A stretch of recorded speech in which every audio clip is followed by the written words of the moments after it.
From the studios of Media Training Worldwide in New York, this is Inside Communications, and I'm your host, Mike Bako. If you've enjoyed the wine or the Finger Lakes region in New York, it's probably because of the work of our guest today, Morgen McLaughlin. Today we go inside her 5-year campaign to turn the Finger Lakes region into a premier wine destination. Today on Inside Communications.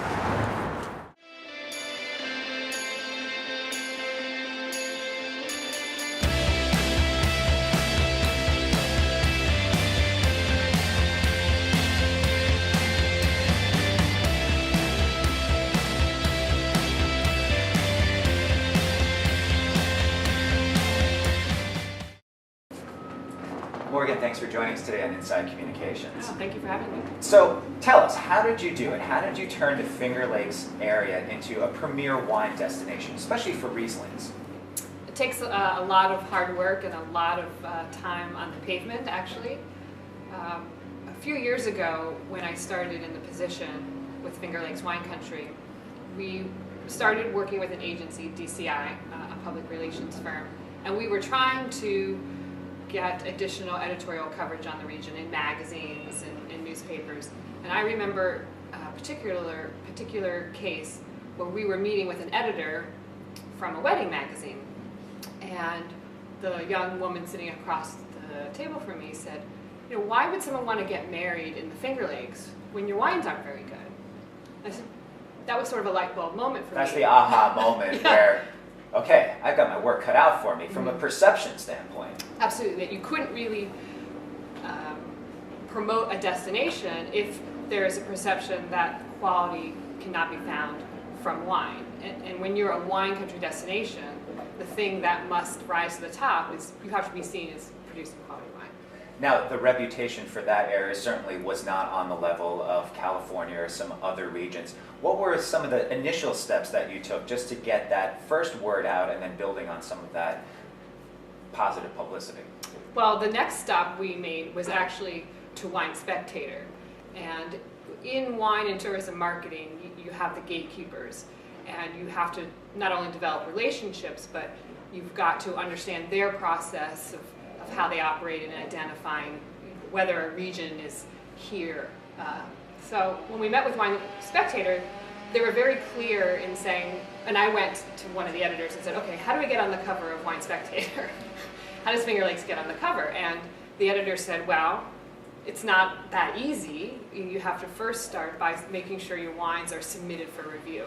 So up until that time, there had never been a systematic process in place for the region to get its world-class wines to be reviewed by the gatekeepers or the critics of the top wine magazines. So we took that bit of information back to the region and reached out to our wineries and said, guys, you got to start submitting.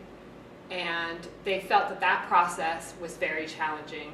So we had to take it one step further and really handhold them. And it's now been almost 5 years where I literally pack my car with wine and drive down to the magazines to make sure that the wines are getting delivered. How important of a role were some of those gatekeepers in terms of informing what you would be doing? Certainly you reached out to them to see what they wanted, but how did that inform what your plans were right after that?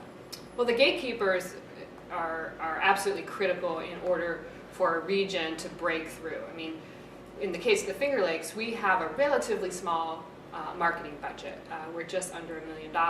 So if you compare that to wines of California and Spain and Italy and France, the European Union has very well-funded campaigns. We're just a drop in the bucket. So we realize that New York City is our local market, and we have an unparalleled access to the gatekeepers that the other regions don't have. So we really realized that we had to be on the street, being a little more innovative, knowing that we just didn't really have a lot of money to work with. So you mentioned the gatekeepers. One thing that keeps coming up over and over again as a theme on this show are the influencers, people online. So we have the traditional gatekeepers. How about those influencers online who do online criticism, bloggers, people like that? How did you reach out to them, or is that even something that you are doing? We are absolutely engaged with emerging journalists, bloggers, influencers. Wine marketing and tourism marketing has been very traditional. in the past, where you hired a big firm, you hired a big advertising agency, and you spent millions of dollars each year to put together an integrated campaign. And it's been very successful, that approach.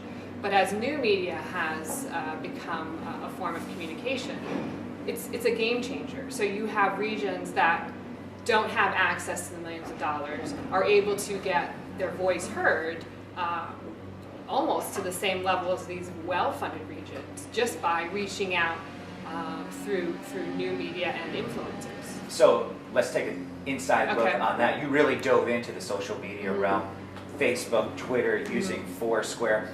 How did you just bring everything together in terms of social media? Was it something that you just tried to do, see if something worked, and then continue on that path? Was it a whole strategy that was laid out? How did you go step by step in terms of integrating the social media? Well, I've always been skeptic of people who had come out of the gate quickly as being social media experts. I felt like people became millionaires overnight just by saying that they understood this new tool. It was like, how can you understand the tool if you've never really used it? So a lot of our experience was just literally trial and error. You open up a Facebook page. Okay, now let's figure out how you upload content. And then understanding how the content that you put out on Facebook relates back to your more traditional efforts like website or email marketing. So it's certainly a lot of trial and error, but it's been a very effective tool for us to reach out to the influencers, and really more importantly, to have access to the consumers that are ultimately the ones who are drinking your wine and visiting your destination. Let's talk about something that was successful for you, coming up with these wine drops where you would have the wineries come, and then you could put it into the hands, into the mouths of people that are really making these choices. Tell us a little bit about your concept on that. Well, we've done a number of things with social media related to wine media and wine consumers. We do a program in May, it's called Riesling Month, and we bundle wine for journalists. We do a lot of online tastings, so consumers can enjoy Finger Lakes wines and then Facebook and tweet about it, post pictures. So it's been very integrated into our other efforts too, with traditional PR, with website marketing. So I think the thing that we've been successful with is not realizing that it's a standalone, that you can't just do a social media campaign without the other integrated components. As you mentioned people trying out the wine, let's talk about people actually coming to the region. One of the few regions where you've actually seen tourism grow and projected to continue to grow. How have you managed to do that, actually getting people to come to the area? Well, one of the things we realized going back to that initial interview with the wedding publication was when you put out wine country to an editor, the first thing that came top of mind was Napa Valley, the epitome of what wine country is in the United States. And so our goal was really, in 10 years, if someone says wine country, that they're going to say Finger Lakes. Maybe not first, but certainly within the breadth of California. We also got lucky, quite honestly, with a recession. A lot of wineries in Napa Valley have gone out of business. They have really suffered severely with visitation, whereas the Finger Lakes, we've always been about value, but it's always been the untold story. Our demographic has been more regional, Pennsylvania and Ohio. So when you get exposed for having world-class wines, then you have affluent wine and food travelers who are like, oh, I want to go to the next great place, and that happens to be the Finger Lakes.